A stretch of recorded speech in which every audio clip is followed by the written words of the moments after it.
ಕೋಟ್ಯಾಂತರ ಜನರ ಪ್ರಶ್ನೆಗೆ ಇಲ್ಲಿದೆ ಉತ್ತರ. ಮದುವೆಯಾಗಲು ನಿರ್ಧರಿಸಿದ ನಿರೂಪಕಿ ಅನುಶ್ರೀ.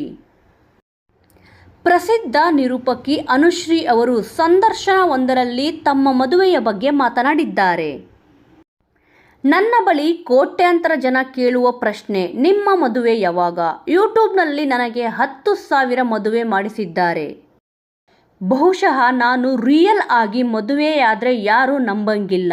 ಅಷ್ಟು ಮದುವೆಯಾಗಿದೆ ಯೂಟ್ಯೂಬ್ನಲ್ಲಿ ನನ್ನದು. ರಕ್ಷಿತ್ ಶೆಟ್ಟಿ ಜೊತೆ 3 ಸಲ ಮದುವೆ ಮಾಡಿಸಿದ್ದಾರೆ. ಒಂದು ಸಲ ನಾನೇ ಅವರಿಗೆ ಲಿಂಕ್ ಕಳಿಸಿದ್ದೆ.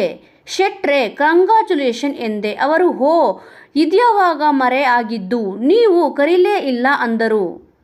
ನಾನಂದೆ ನಾವಿಬ್ಬರು ಬರಲೇ ಇಲ್ಲ, ಆದರೂ ನಮ್ಮ ಮದುವೆ ಆಗಿದೆ ಅಂತ ಹೇಳಿದ್ದೆ.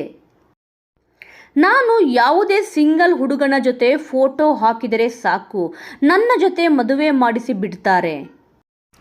ನಾನು ಅಪ್ಪ ಅಮ್ಮನ ಆ ದಿನಗಳನ್ನು ನೋಡಿದ್ದೇನೆ. ಮದುವೆ ಬೇಡ ಅನ್ನುವ ಮಟ್ಟಿಗೆ ಬರುವಷ್ಟು ಯೋಚನೆ ಕಳೆದುಕೊಂಡು ಹೋಗುತ್ತದೆ.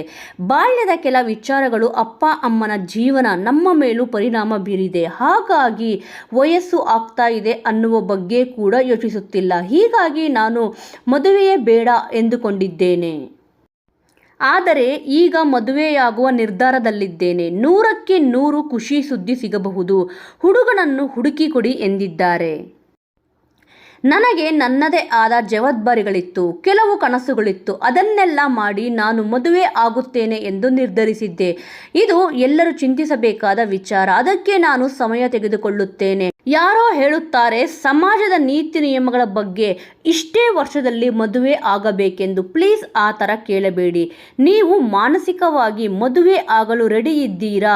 ಭಾವನಾತ್ಮಕವಾಗಿ, ದೈಹಿಕವಾಗಿ, ಆರ್ಥಿಕವಾಗಿ, ನೈತಿಕವಾಗಿ ಇದ್ದರೆ ಮಾತ್ರ ಮದುವೆ ಆಗಿ, ಇಲ್ಲದಿದ್ದರೆ ಆಗಲೇಬೇಡಿ ಎಂದಿದ್ದಾರೆ ಅನುಶ್ರೀ. ಒಂದು ಹೆಣ್ಣು ತವರನ್ನು ಬಿಟ್ಟು ಮನೆ ಬಿಟ್ಟು ನಿಮ್ಮನ್ನು ನಂಬಿ ಬರುತ್ತಾಳೆ. ನೀವು ಅವರನ್ನು ಬಿಡುವಂತೆಯೇ ಇಲ್ಲ. ಮಕ್ಕಳನ್ನು ಹುಟ್ಟಿಸಿದ ನಂತರ ನಾನು ಮಕ್ಕಳನ್ನು ನೋಡಿಕೊಳ್ಳಲು ತಯಾರಿಲ್ಲ ಎಂದರೆ ಪಾಪ ಆ ಮಕ್ಕಳು ಏನು ತಪ್ಪು ಮಾಡಿರುತ್ತಾರೆ? ಅವರ ಕಷ್ಟ, ಅವರ ಜೀವನ ಕೇಳೋದ್ಯಾರು?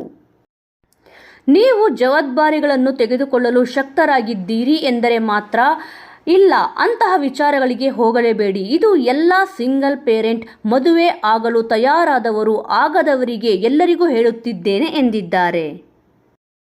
ವೀಕ್ಷಕರೇ, ಈ ವಿಚಾರದ ಬಗ್ಗೆ ನಿಮ್ಮ ಅನಿಸಿಕೆ ಮತ್ತು ಅಭಿಪ್ರಾಯ ಏನಾದರೂ ಇದ್ದಲ್ಲಿ ತಪ್ಪದೆ ಕಮೆಂಟ್ ಮೂಲಕ ತಿಳಿಸಿ. ಇದೇ ರೀತಿಯ ಇನ್ನೂ ಇಂಟ್ರೆಸ್ಟಿಂಗ್ ವಿಚಾರಗಳನ್ನು ತಿಳಿದುಕೊಳ್ಳಲು ತಪ್ಪದೆ ನಮ್ಮ ಚಾನಲನ್ನು ಸಬ್ಸ್ಕ್ರೈಬ್ ಮಾಡಿಕೊಳ್ಳಿ. ಮುಂದಿನ ವಿಡಿಯೋದೊಂದಿಗೆ ಮತ್ತೆ ಸಿಗೋಣ. ಜೈ ಶ್ರೀರಾಮ್.